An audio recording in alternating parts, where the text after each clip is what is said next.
Glória a Deus. Muito bom. Abra sua Bíblia em Lucas. Lucas, no capítulo 17, nós lemos no começo do culto. Nós estamos ministrando uma série sobre as parábolas de Jesus no Evangelho de Lucas. E é claro, nós estamos ouvindo a palavra do Senhor e o objetivo dessa audição é aplicarmos na nossa vida o que temos aprendido da palavra do Senhor. E hoje não será diferente. Nós estamos aí no versículo 1 do capítulo 17 de Lucas e eu quero reler com você. Vamos lá? Capítulo 17, verso 1. Disse Jesus aos discípulos: é impossível que venham escândalos, é impossível que não venham escândalos, mas ai daquele por quem vierem. Melhor fora que lhe pusesse ao pescoço uma pedra de moinho e fosse lançado ao mar, do que fazer tropeçar um destes pequeninos. Olhai por vós mesmos. Se teu irmão pecar contra ti, repreende-o, e se ele arrepender-se, perdoa-lhe. Se pecar contra ti 7 vezes no dia, e 7 vezes no dia vier ter contigo e disser: arrependo-me, perdoa-lhe. Disseram então os discípulos, os apóstolos ao Senhor: aumenta-nos a fé. Vamos repetir aí o verso 5, mais uma vez. Disseram então os apóstolos ao Senhor: aumenta-nos a fé. Respondeu o Senhor: se tivesseis fé como um grão de mostarda, direis a esta amoreira: arranca-te daqui e planta-te ao mar, e ela vos obedeceria. Qual de vós teria um servo a trabalhar na lavoura ou a apacentar o gado, a quem, voltando ele do campo, diga: chega-te e assenta-te à mesa? E não lhe diga antes: prepara-me o jantar, apronte-se e serve-me até que tenha comido e bebido, e depois comerás e beberás tu? Dá graças ao teu servo, porque fez o que lhe era mandado? Creio que não. Assim também, vós, quando fizerdes tudo o que vos for mandado, dizei: somos servos inúteis, fizemos somente o que deveríamos fazer. Vamos orar? Meu Pai, tenha misericórdia de nós, nos dê a graça de entendermos a Tua palavra e que o Senhor ministre ao nosso coração a Tua palavra genuinamente. No nome de Jesus. Amém e amém. Meus amados, eu li do verso 1, porque a parábola está aí a partir do versículo 5. Essa parábola só pode ser compreendida se ler os versículos anteriores. O diálogo começa aí no capítulo 17. O Senhor Jesus, ele diz que é impossível que não venham escândalos, ou seja, sempre haverá alguém que promova algum escândalo. O que seria o escândalo? É aquilo que, quando feito, gera pessoas desanimarem na fé, largarem a fé até. E ele começa falando que isso é inevitável, mas ele adverte que deve-se evitar o escândalo. Ai daquele por quem o escândalo vier. E aí ele coloca no verso 2: melhor fora que lhe pusesse ao pescoço uma pedra de moinho e fosse lançado ao mar. O texto da palavra está dizendo que é melhor você colocar uma pedra de moinho no pescoço e se lançar ao mar. Entenda, a pedra de moinho aqui, especificamente, havia pelo menos 2 tipos de moinho. O moinho que todo mundo tinha em casa, que era a junção de 2 pedras lisas, que tinham determinadas ranhuras de uma pedra com a outra. A pessoa deixava cair os grãos, seja de milho ou de trigo, e ela rodava aquela pedra, e então, em outro lado, saía o grão moído. Mas nesse texto não é esta pedra que está sendo dito, mas sim uma pedra de moinho tão grande que era preciso vários animais, ou pelo menos um, para girar essa pedra. Eu creio que você já deve ter visto em alguma gravura, ou até mesmo em algum filme, uma pedra de moinho redonda, e ela, na medida que ela gira, na Bíblia até o próprio Sansão ficou cego, empurrando uma pedra de moinho. E, é claro, isso era uma cultura muito comum nas cidades. Imagine uma pessoa, se ela escolhesse, você vai optar pelo escândalo ou por uma pedra de moinho amarrada ao pescoço, e você, lançando-se ao mar, irá fazer grande esforço para poder se salvar. O que Jesus claramente está dizendo é que nós devemos optar por qualquer coisa, menos o escândalo. O escândalo deve ser evitado.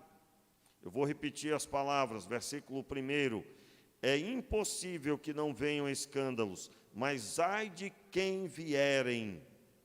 Melhor fora que lhe pusesse ao pescoço uma pedra de moinho e fosse lançado ao mar, do que fazer tropeçar um destes pequeninos.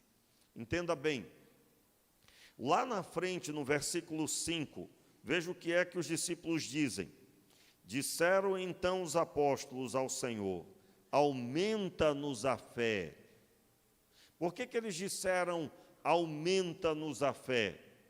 Porque exatamente o que Jesus acabara de dizer é que eles deveriam se esforçar ao máximo, mas evitar o escândalo.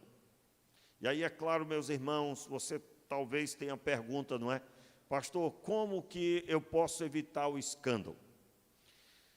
Meus irmãos, o que é o escândalo? O escândalo, por exemplo, vamos citar escândalos da Bíblia, né? O escândalo de Davi com Betseba. Ele estava, o texto diz, no capítulo 11 de 2 Samuel, o texto diz que no ano em que os reis iam à guerra, Davi ficou no palácio. E lá no palácio, ele foi passear pelo palácio, e havia uma mulher que estava tomando banho. E então ele desejou aquela mulher, mandou trazê-la. E eles então caíram no pecado do adultério. Ela engravidou, e você já conhece a história. Como se evitar o escândalo? No caso de Davi, ele não foi à guerra, porque a guerra contra um determinado reino era uma guerra que seria vencida muito rapidamente. Era um povo fraco que eles iam lutar, pequenos em número, e ele então fica em casa, ou seja, a altivez deveria ter sido retirada de seu coração. Davi também fica em casa e o exército vai, e o texto é enfático em dizer, no ano em que os reis iam à guerra, ele quebrou um princípio: o primeiro a pisar na batalha é o rei. Então, nós aprendemos ali que nós não podemos deixar de dar o exemplo, e isso precisa ter nascido no nosso coração. E em terceiro lugar, ele ficou sem fazer nada, com a mente ociosa, e ali se expõe uma mulher, e ele a desejou, e ele deu vazão a esse pensamento, a esse desejo. Você sabe que o Senhor Deus, quando foi falar com Caim sobre o seu irmão, o Senhor disse para Caim que sobre ele seria o desejo de pecar, mas ele deveria dominar sobre esse desejo. O texto da palavra diz que Caim não deu ouvidos à palavra do Senhor, e você já conhece a história. Ele matou o seu irmão. A palavra do Senhor nos traz inúmeros escândalos. Talvez esse foi o maior do Antigo Testamento, porque não havia em que se basear. Não havia alguém que ele se baseasse para fazer igual. E ele comete o primeiro assassinato e assassina seu próprio irmão. Considero do Novo Testamento o maior escândalo que alguém possa promover foi Judas ter vendido Jesus, ter entregado Jesus por 30 moedas de prata. Imagine, o Salvador, o Senhor de todas as coisas vem ao mundo, e alguém escolhe o dinheiro em troca da sua presença, da sua lealdade. O dinheiro foi mais forte no coração de Judas. Que escândalo, irmãos. E alguém pode até hoje olhar para uma situação como essa e não compreender. Aliás, quantas pessoas, eu acredito que todos aqui já passaram isso, né? Mas como que é possível? Ele andou com Jesus. E eu quero dizer para você que não existe essa história de andou com Jesus. Todos nós temos uma natureza de pecado e somos atraídos pelo mal. Por isso que, quando alguém se converte, o Espírito Santo vem morar dentro da pessoa. Porque é impossível que haja uma saída para isso, se não for o próprio Deus trazendo o bálsamo. E o bálsamo do Senhor é a sua presença, manifesta pelo Espírito Santo do Senhor. Então, o que fazer? Meus irmãos, um outro escândalo muito famoso é o escândalo de Sansão. Sansão não podia se casar com mulheres que não eram de Israel, mas ele se esforçava para desobedecer. Ele não podia tocar em nenhum tipo de cadáver, seja de animal ou de qualquer outra pessoa, mas ele não seguia obediente. Você pode ver que o escândalo ele começa, não é com um pecado maior, mas com uma série de situações. Caim matou Abel, sim, mas antes ele ouviu a voz de Deus e Deus falando com ele para que ele dominasse contra a força do pecado. O desejo de pecar. Sim, Davi também deveria ter se submetido ao Senhor, e houve todo um processo. E da mesma forma, Sansão, da mesma forma, que era envolvido com tantas coisas erradas. Por isso que hoje em dia, se você vê um escândalo, se você for correr a Bíblia, você vai ver que não há nada novo debaixo do céu, usando palavras da própria Bíblia. Apenas quando é na sua frente, o impacto é muito maior. Quando é alguém que você conhece, o impacto é muito maior. E, meus irmãos, eu digo que os escândalos tendem a serem maiores no nosso tempo, porque só tem um jeito de nós vivermos a fé, é tendo a palavra de Deus como autoridade máxima sobre as nossas vidas, e nos alimentando dela todos os dias, todos os dias. Somente assim nós temos a garantia da graça de Deus em nossos corações. Muito bem, então Jesus declara, é melhor que lhe pusesse no pescoço uma pedra de moinho. Entenda bem, porque quando se lê esse texto, alguém pode interpretar o seguinte, quem promoveu o escândalo, vamos castigá-lo, põe uma pedra de moinho no pescoço dele, lança ao mar. Talvez você já leu desse jeito, não tem nada a ver com isso. O texto está dizendo, prefira colocar uma pedra de moinho no seu pescoço e você se lançar no mar, como que dizendo, que seja a sua vida em risco, não ponha a vida dos outros, por meio do escândalo. Então, meus irmãos, nós temos que notar muito bem o que fazemos, aonde estamos, quais são os nossos projetos, nossos sonhos. É assim, não é? E, por exemplo, hoje aqui a pastora contou, né, sobre o dia do início do namoro. Irmãos, literalmente, foi no dia que começamos a namorar. E eu já larguei para cima dizendo, se eu for chamado para uma tribo indígena, você, né, sendo minha esposa, você vai. Podia ter terminado o namoro naquele dia? Podia. Eu conto aqui a história de um namoro anterior, né, que também passamos um tempo como amizade, e aí, né, eu liguei cerca de 2 dias depois para a casa da moça, e ela estava chorando. Aí eu perguntei, está chorando por quê? O que é que houve? Disse, não, eu não quero ser esposa de pastor. O que aconteceu, irmãos? Terminei ali mesmo. Terminei. Por quê? Porque o chamado de Deus está em primeiro lugar. E se uma mulher não quiser andar com um homem chamado, é melhor logo no começo já terminar, ao invés de depois descobrir que nada era firme, né?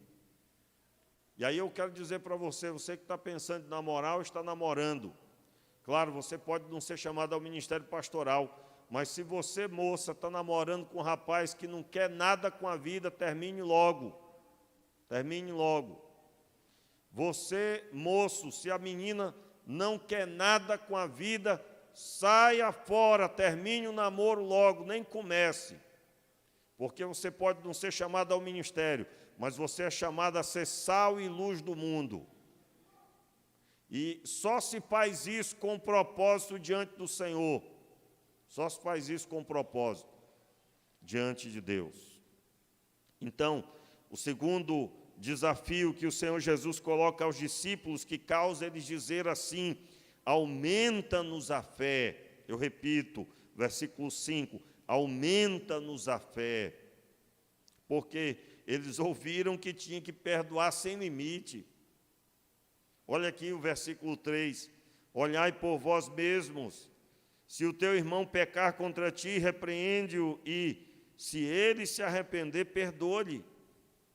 Se pecar contra ti 7 vezes no dia, e 7 vezes no dia vier ter contigo, e disser, arrependo-me, perdoa-lhe.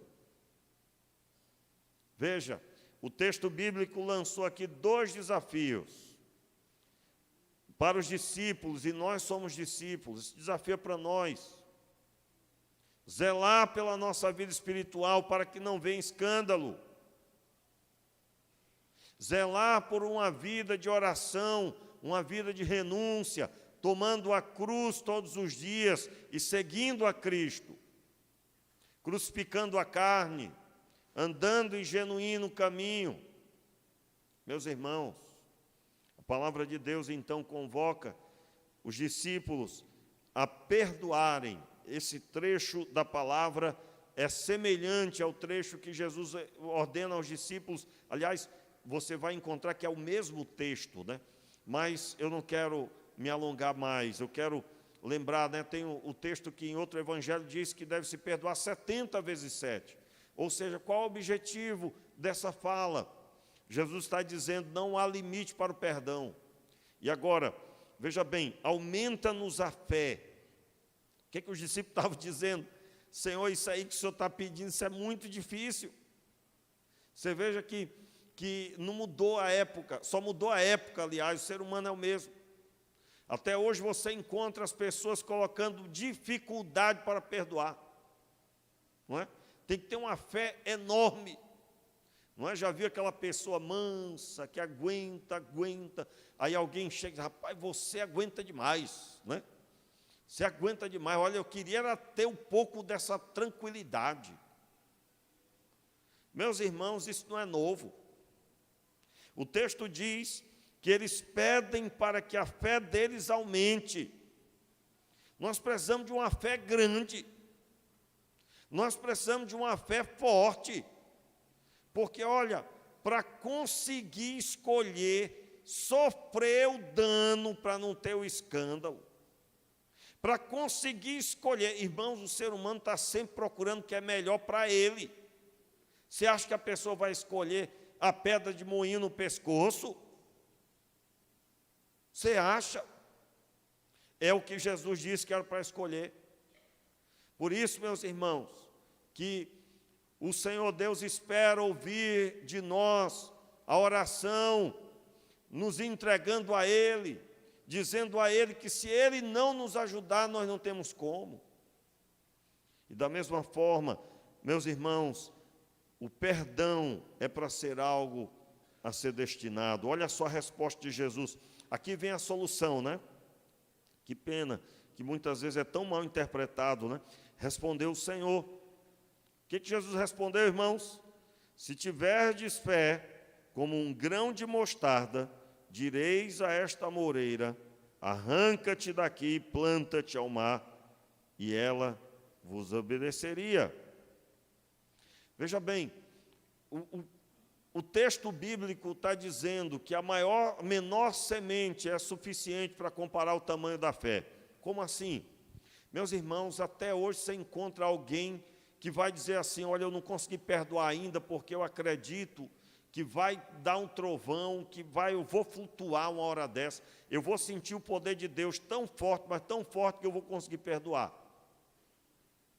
Quando, na verdade, o perdão é uma decisão, e uma decisão de obediência. O que é que Jesus está dizendo? Quem tiver fé pequenina será suficiente. Agora, por quê? Porque essa foi a ordem do Senhor. Entenda bem aqui a expressão.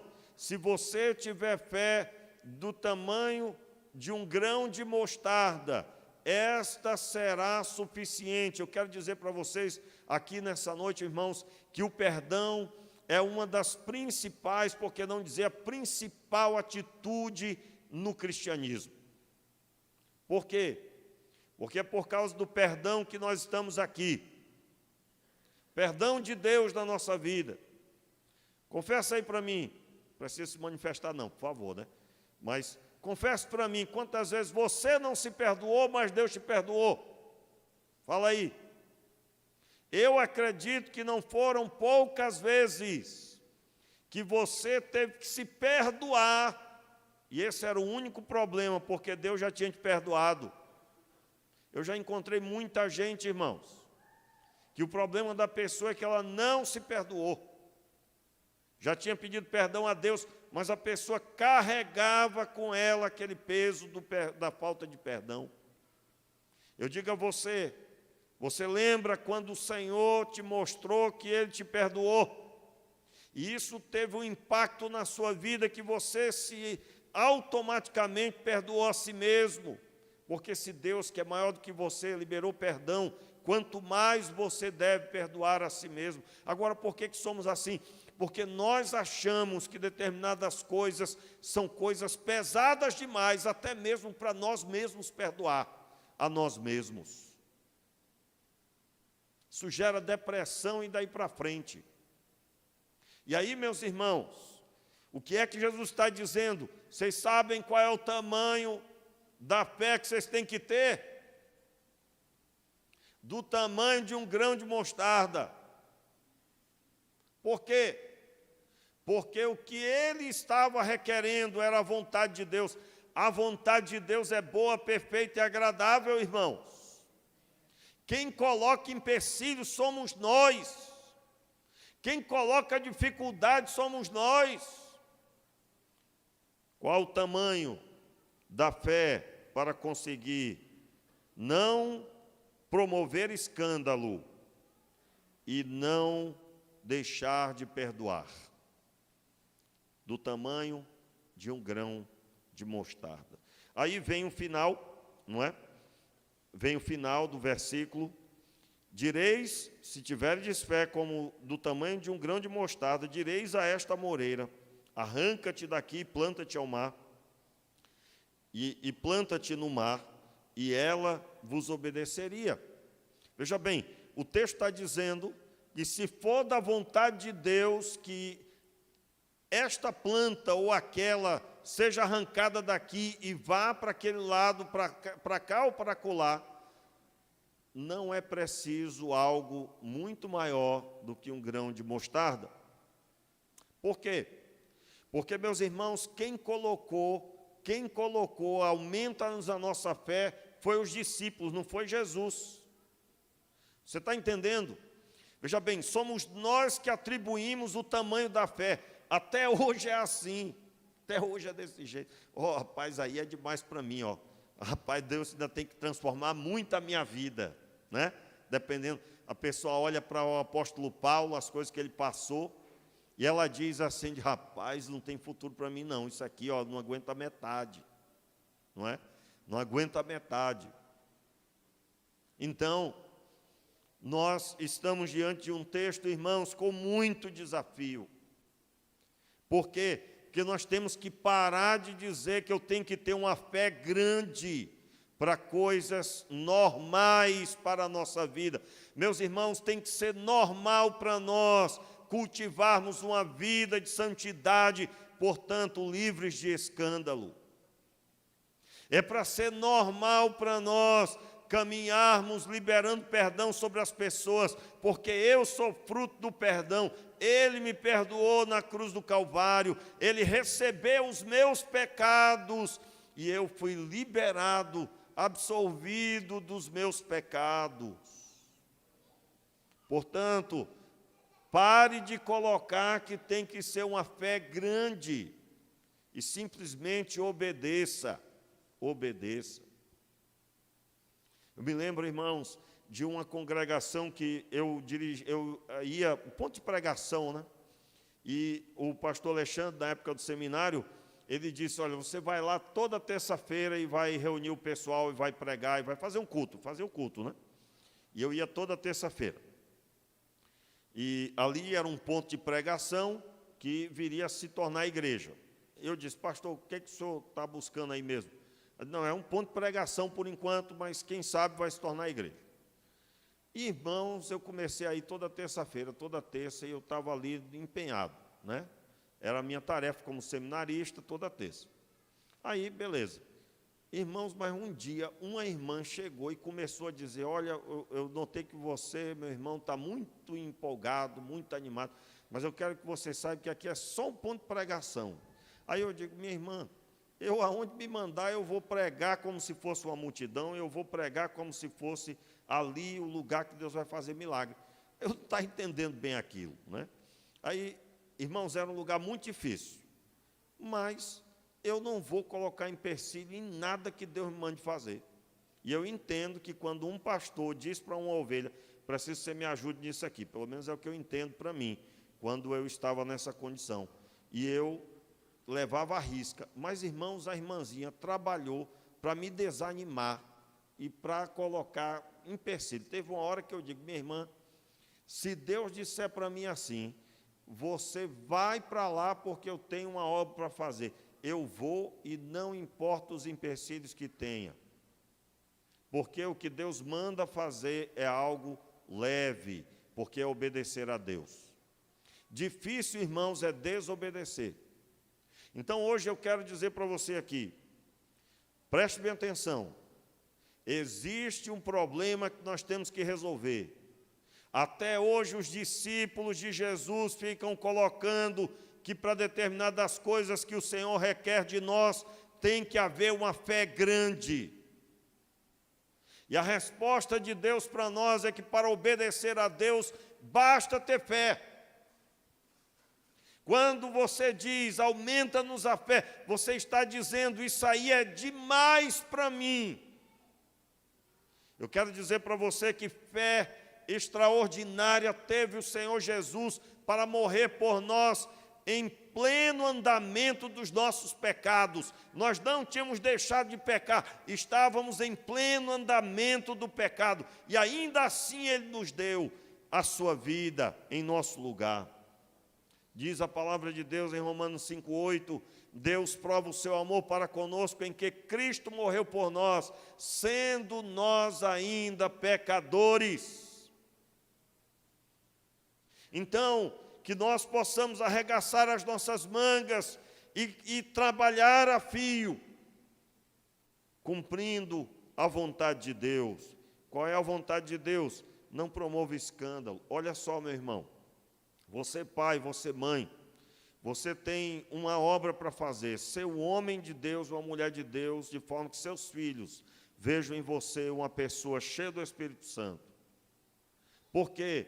Porque se você não for, você vai gerar exatamente algo igual.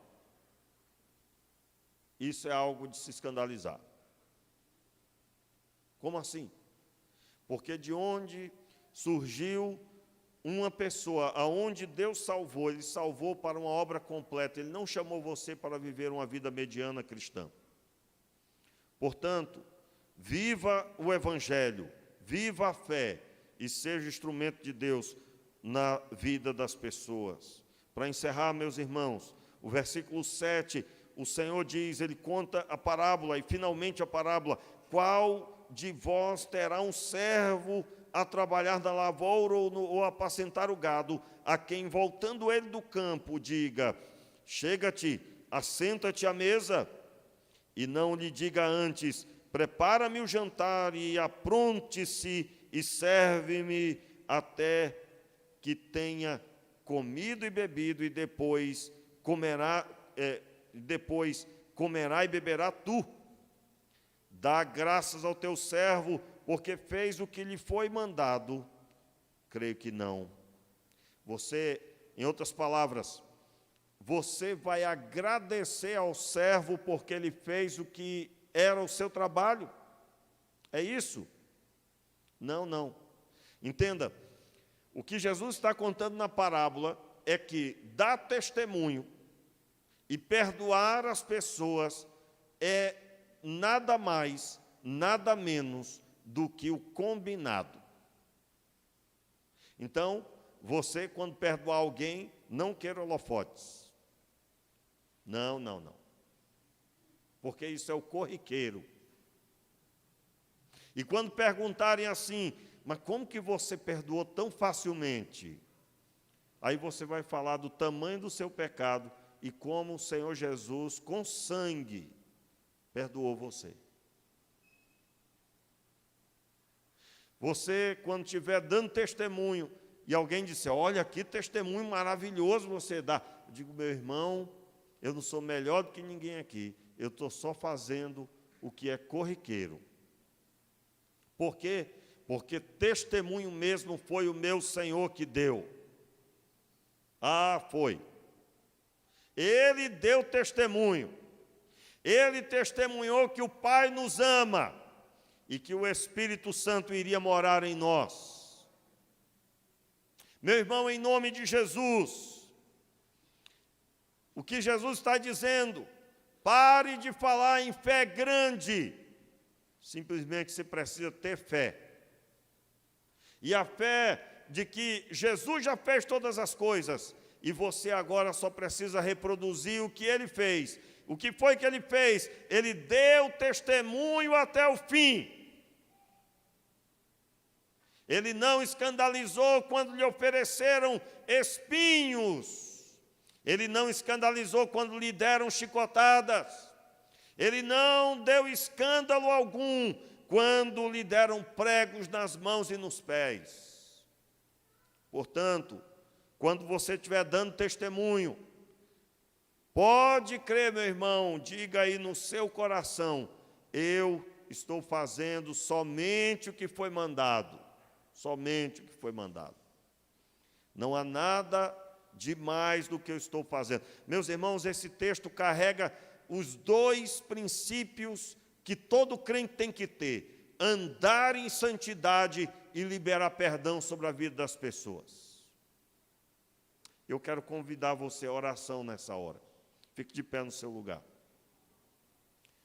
E o verso 10 diz: assim também vós, quando fizerdes tudo o que vos for mandado, dizei: somos servos inúteis, fizemos somente o que deveríamos fazer. Meus irmãos, você sabe o que é a soberba? O que é a altivez? Você conseguiu orar a semana toda e você gostaria de dar um testemunho. Não estou dizendo que não tem que dar testemunho sim. Só estou dizendo o seguinte: lá no seu coração, na verdade, você gostaria de um aplauso, né? Ah, você conseguiu perdoar lá umas 10 pessoas, e aí você gostaria tanto de dar um testemunho. Ah, mas lá no coração você está querendo um aplauso, porque você é o cara. Quero lembrar você que essa é a atitude normal, corriqueira do crente. E isso, meus irmãos, é o básico. Depois. E se você está aqui hoje à noite e você não consegue nem o primeiro nem o segundo desafio, meu irmão, o grande projeto de Deus é que isso seja comum no nosso meio. E que você viva as coisas superiores do Senhor. E as coisas superiores de Deus são para todos os crentes. Aonde uma pessoa é encontrada na presença do Senhor, ela já está na presença de Deus. Entenda, por exemplo, tem um evento, aliás, evento não, é um evento também, o Encontro com Deus, né? Por exemplo, ou o Retiro Espiritual Encontro com Deus, ou ir no Moriá lá da Lagoinha. O que eu sempre recomendo a todas as pessoas, você já está buscando a Deus, aí você vai. Você já ora, e aí você vai. Você já lê a Bíblia diariamente, aí você vai. Você já está buscando a Deus, aí você vai. Porque, meus irmãos, há pessoas que estão esperando o céu se abrir para ele ver, estão esperando o Senhor enviar anjos de tamanhos diferentes, com espadas diferentes, para que algo aconteça e ela seja, então, agora fiel. Mas o que nós precisamos é somente a fé, que Ele mesmo já plantou na nossa vida. Portanto, arregace suas mangas espirituais aí, se é que eu posso dizer assim, né? E venha servir a Deus com alegria, e lembrando sempre, grande mesmo foi Jesus, grande mesmo foi Deus que enviou o seu Filho, maravilhoso mesmo é o Espírito Santo que está em nós, trazendo solução para a nossa vida. Tem misericórdia, Senhor. Tem misericórdia, ó Deus. Feche os seus olhos e ore. Ore se arrependendo de toda soberba, toda altivez. Ore se arrependendo de pensar em perdoar. Só pensou, mas não quer cumprir. Você que está aqui hoje, que talvez guarda no seu coração mágoa do seu irmão, da sua família, ou talvez tem mágoa de seu pai, de sua mãe. Meu irmão, tenha misericórdia, Senhor, ajuda, meu Pai. Você foi chamado para viver dando testemunho, para liberar perdão. Então libere perdão agora sobre essa pessoa. Libere perdão agora em nome de Jesus. Faça assim em nome de Jesus. Meu Pai, tenha misericórdia. Ah, Senhor, tenha misericórdia de nós, Senhor. E eu oro agora, Senhor, pedindo a Tua presença, quebrantando esse coração endurecido, trazendo sobre esse coração endurecido a Tua vontade, a Tua palavra, e que essa pessoa se levante em fé e em ousadia venha servir ao Senhor genuinamente. Nós oramos, Pai, pedindo o Teu Espírito Santo, trazendo um novo tempo sobre os Teus filhos, e que cada um, Senhor, abra a sua boca genuinamente diante de Ti, declarando: servirei ao Senhor e farei com que seu perdão flua através da minha vida. Sim, Pai, nós queremos viver assim, Pai, conforme o Teu Filho. Oramos, Senhor, em nome de Jesus. Amém e amém. Levante as suas mãos. E agora que o amor de Deus, que a graça do nosso Senhor e Salvador Jesus Cristo, que as consolações do Espírito Santo estejam sobre a tua vida, sobre a tua casa, sobre o teu trabalho e aonde colocar a planta dos teus pés. No nome de Jesus. Amém.